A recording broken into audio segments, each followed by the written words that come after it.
Hi everyone, this is Peter McPhail with Lifestyle Properties of Maine. Today we're in the town of Plymouth, Penobscot County. We're about 30 some odd minutes south of Bangor, just off I-95. This is a 324 acre lot, and actually the northern boundary of it is I-95. This is the perfect hunting lot, and you'll see why. The owner has spent a lot of effort converting timberland into field. So we have about approximately 27 acres of cleared area. Out of that 27 acres, part of that is the access road coming in, which you'll see, but I would say roughly 5 of the 27 would be considered like a wetland area. There's these seasonal brooks that will flow through the property, so we have that. So out of the 27, call 5 of it wetlands. So if you wanted to have a hunting property, there's deer sign everywhere here. There's wild turkey. If you're looking to do some homesteading off-grid, certainly could be easy to do here.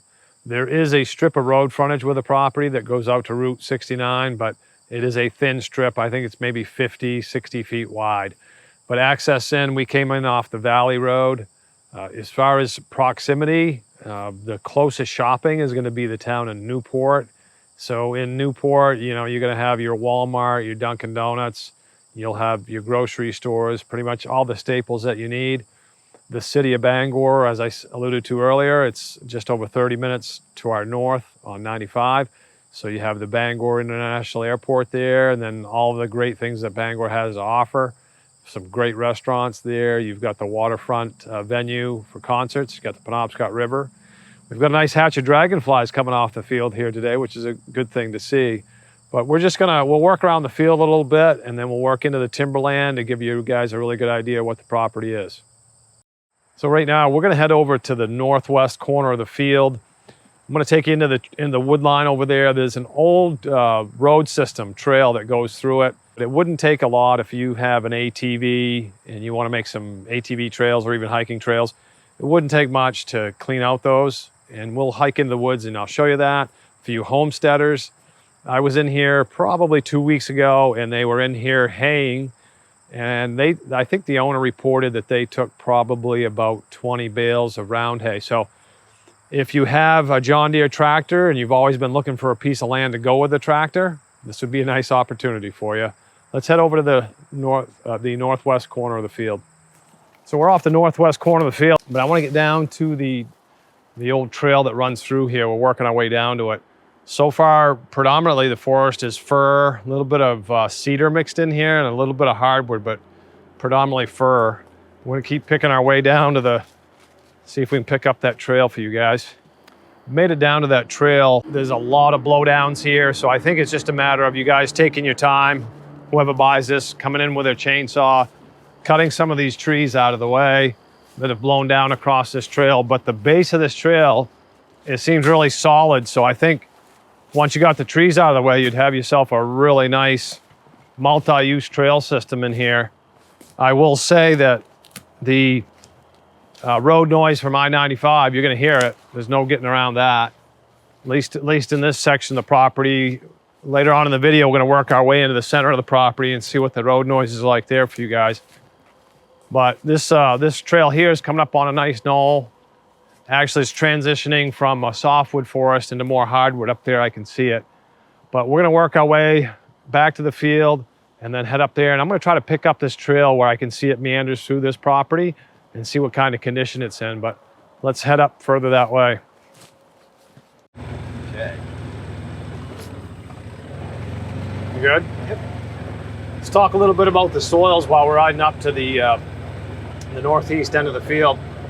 Brayton Peacham is probably one of the most predominant soils here. We have about 89 acres of Brayton Peacham. It's just a very stony soil. And then Monarda T-Loss and Monarda Monson T-Loss, those two soils make up about 150 acres. And that's, again, it's just very stony soil. So the owner doing all this clearing prep, it's extremely expensive to do. I speak from experience. One of the properties that Phil and I own in Savoy's Plantation, we've done that. We took timberland, converted it to field, and it was quite an expensive proposition on a price per acre. I am coming across a little bit of milkweed here and there in the field. If If anybody knows what kind of butterfly enjoys milkweed, put it in the comments below. But we're gonna arrive up here to the northeast corner here pretty soon. Hey guys, coming through the field here, and I found some purple loosestrife, which is kind of cool. So just wanted to point that out to you. Some thistle in here too that the birds were enjoying. We were kicking up some birds coming through. Let's continue on. All right guys, we're in the northeast corner of the field. We've come into the wood line here. Nice mixture of hardwood and softwood. Still quite a bit of fir, but we've got some maple and some birch mixed in. I'm just looking at my mapping software here, and I'm seeing that trail system here that we looked at off the northwest corner of the field. So it's here, and I'll tell you guys, it's still in good shape. And I'll tell you, it's kind of exciting to see, because I've worked on properties to get them usable. And this one already has the base in place. You come up and just pick away over time and get the trees out of the way that have blown down across it. You're gonna have a really nice trail system. I wanna head over now to towards the center of the property, and I was looking at the aerial imagery there, and it looked like there was a trail. I wanna kind of see what kind of condition that one is in. So let's head over there and take a look. Hey, before we head over to the center of the property, at least try to get you guys in there, the 324 acres here in Plymouth, we actually have about 278 acres of the property is in the town of Plymouth. And then the adjoining town of Etna, we have about 46.5 acres there. The topography here is running from 290 feet to about 310 feet above sea level. So no major changes in the topography, but let's head over to the center and see what we can find. All right, we're off the eastern side of the field, the center of the field. In the aerial imagery, you'll see a trail that runs off from the field. And there's a good rock base here. I would say they probably repurposed some of the stones that they were pulling out of the field onto this trail. And there's certainly a game that are using this, because it's well beat down. I can see deer tracks in here. Looks like some moose tracks as well. The forest is pretty indicative of what we've been seeing. We have a lot of fir in here, but we'll get some maple mixed in too, which will be changing to a real nice color here pretty soon. So we're probably several hundred yards off the field now, and this trail's been in good shape. We did hit a patch of wet soils in there. I still think you could get an ATV through, but it was certainly wet ground. The deer are using it to travel, and we're still seeing, again, we're seeing plenty of fir trees in here mixed with maple. But we're coming up into a little bit better elevation, into some dry ground. And the trail just continues on. I think what you guys will find, as I said earlier, just clean this trail up and you'll have a nice multi-use trail system in here that you can utilize. And well, the game are already utilizing it, so you don't have to worry about that. This is the ideal hunting property for sure.